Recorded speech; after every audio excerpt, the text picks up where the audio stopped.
Aloha everyone, this is Jamie with Puna Girl Farms. I'm in the process of making my tallow for cooking, and there are several products that come out of it, including a product that's really good for your dogs and for yourself to drink. So let me take you through the process.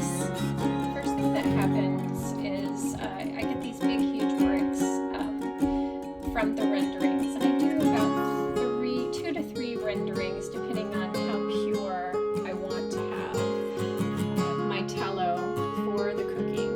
This is a second process, and I just scraped the rest of the fat off. It was salt, and it goes to the very end right here, and it's easy to scrape off. I've got a good, I would say 2 pounds of tallow in there from 2 different renderings. So I put it all together to melt it down, and when I melt it down, it becomes this beautiful white cooking tallow that you can use for anything, for french fries, for stir fries, for making gravies, anything that you use any kind of fat for or oil, you can use this tallow, and it's a wonderful alternative and definitely